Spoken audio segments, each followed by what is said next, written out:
Today we're going to talk about the game Power Grid, designed by Friedelman Friese and published by Rio Grande Games. This is a game that I like to call a gamer's game because it's very complex.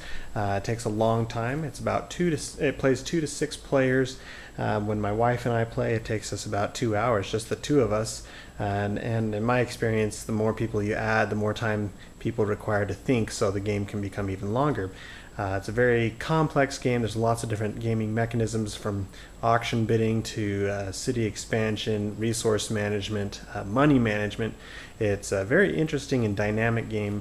Lots of fun to play, but it does take a long time, and it is a bear to explain how to play to anybody who may not have played it.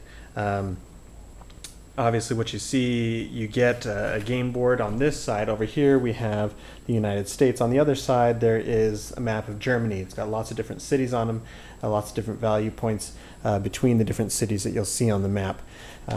You will get a stack of power plants that you'll be buying throughout the game that power your electricity one way or another. Like I said, there's money management, so obviously you get a whole stack of fake money, and then you will get lots of little bits. There's 6 players, and each player gets their little their own color, just these little house-shaped tokens. And then there are a bunch of different little bits for resources that you'll be buying throughout the game. If you'll put up with a little bit of shaking, I'm going to move this camera a little bit. In the upper left of the board, you have an area for keeping track of what player goes first. That's very important throughout the game to realize who goes first, or what the player order is. On the upper right, you have a place where you just keep track of your how many cities you own at a time. So as you buy a new city, you move your token up along the scale there. So each player would put one of their little tokens over here, and you move it along as you buy a city. You get one city by default, so in here I've selected yellow player has Salt Lake City and red player has Denver. Down at the bottom is where you'll have all your resources laid out. This is your resource track. I have a few of the resources down there. The brown squares represent coal, the black barrels are oil, the yellow barrels are trash, and then this lone red one that we have set up here is nuclear material. Usually this end of the game board would also be filled in. It fills in from right to left, so that usually is filled in, but so I could explain how things are, I left this blank on purpose. So each one of these squares, this one says 8, this one 7, this one says 6 over here. So anything within this box here would cost 7, anything within this box would cost 8. As you'll see, there's a track up here for 3 coals, 3 oils, 1 nuclear material, and 3 trashes. And like I say, those materials fill in from right to left, so each time you play there will be, well, there's a dynamic on what resources are available and how expensive you have to, or how much money you have to spend to be able to buy them. They get, as demand is more expensive, or is higher, they get much more expensive. So the game is played throughout three major overarching steps. Step 1, 2, and 3, and there's little differences to the game in each one of those steps. I won't get too much into that, but know that the rules will change a little bit depending on the step that you're in. And then within those steps there's several turns, and each turn has about 5 different phases that just repeat over and over. Every turn has the same 5 phases that you go through. The first phase is that you determine your player order. Like I said, that's very important in the game to figure out what it is that you're going to do. The second step is you buy a power plant. Every turn you have an option to buy from several power plants that are going to be available. There's usually 8 at a time that are available, and you put them in order. As you'll see, these are numbered from 3 on up to 10 through here. These are usually your starting power plants that you'll have an option to choose from. And so the player who is in the number 1 spot on the player determination area will then pick one of the available. It's usually set up 4 on top, 4 on bottom, and you can only bid on the top 4. The bottom 4 are just kind of like the future power plants that are going to be available, so you have an idea if you want to bid high now or if you want to wait your time, because maybe a better one's coming up in the future, because they're always cycling in new ones. So let's say that if you were player number 1 and it was your turn to pick a power plant to bid on, you picked power plant number 3. So the minimum bid is 3, obviously, so the next one would be minimum bid 4, it goes on. This particular power plant, if you have 2 barrels of oil it can power electricity for one city. So you'll look through them and you'll determine this one is 2 coal for one city. This one actually is 2 coal or 2 oil for one city. This one is 1 trash will power one city. They get more powerful or bigger from that point. You'll see 3 barrels will give you 2 cities. So the power plants will change. So every player has a chance to buy or pass on getting a new power plant. Beyond that, then you go into buying raw materials.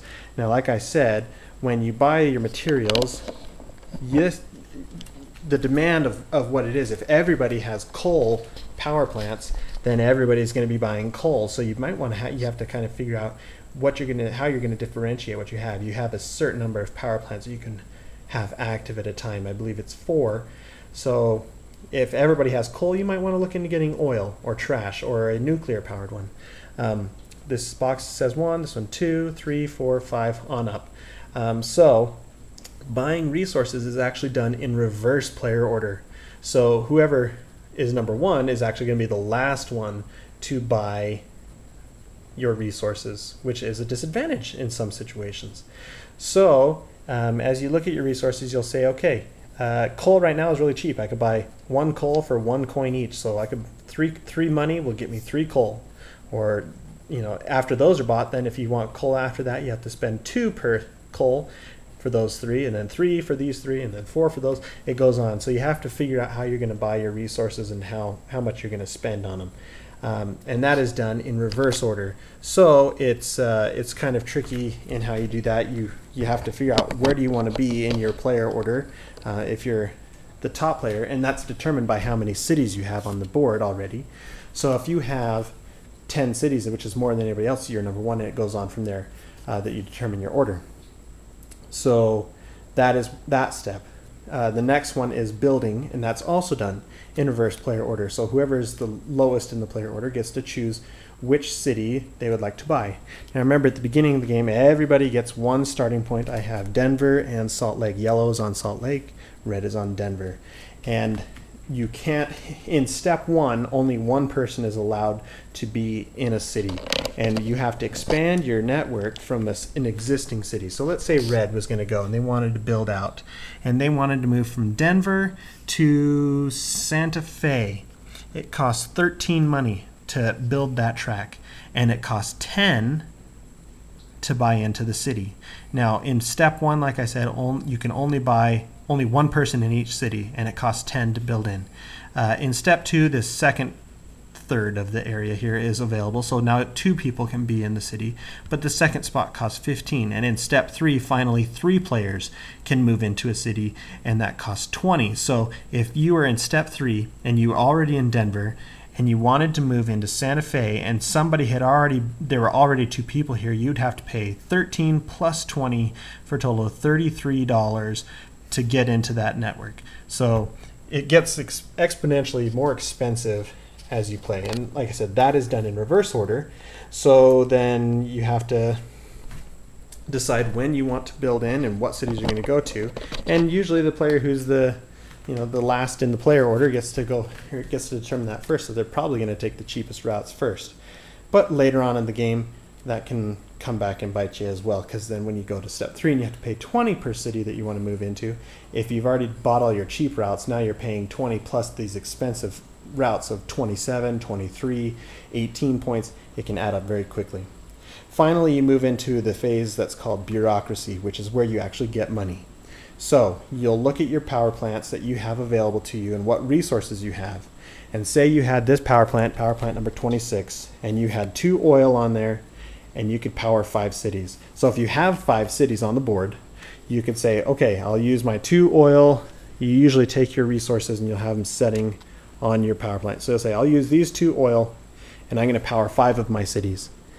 And so when you do that, you can use as many resources as you want on every power plant. And when you do that, you actually get money payout. Now this is probably going to be hard to see, but the idea is that down here you have 0 cities or 1 city, 2 cities, 3 cities, 4 cities, or however many you're powering, all the way up to 20.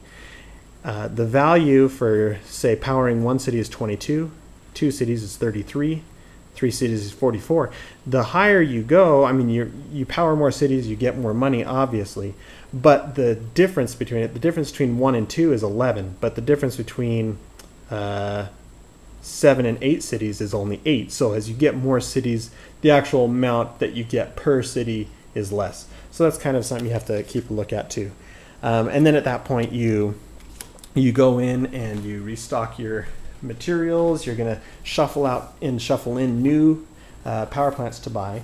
And the materials are done as follows. They give you a handy grid on the back of the rules, where if you're playing with 2 players and you're in step 1, you would then, when it comes time to replace, you'll put 3 coal on, 2 oils, 1 garbage, and 1 uranium. And like I said, that always starts from this right end of the board to the left.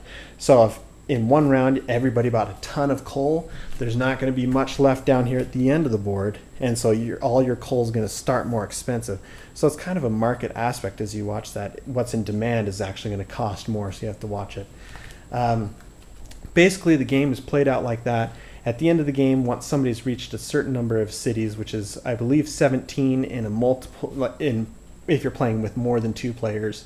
2 players, you go all the way to 21 cities. But if you're playing with more than 2 players, it's usually 17 cities. When somebody's bought their 17th city, the game ends. You tally up your money, and whoever has the most money wins. The game is tricky, though, because you really don't want to fall behind. If you get too far behind the rest of your players, it's pretty much just a guarantee that you're going to lose. It's kind of an unforgiving game.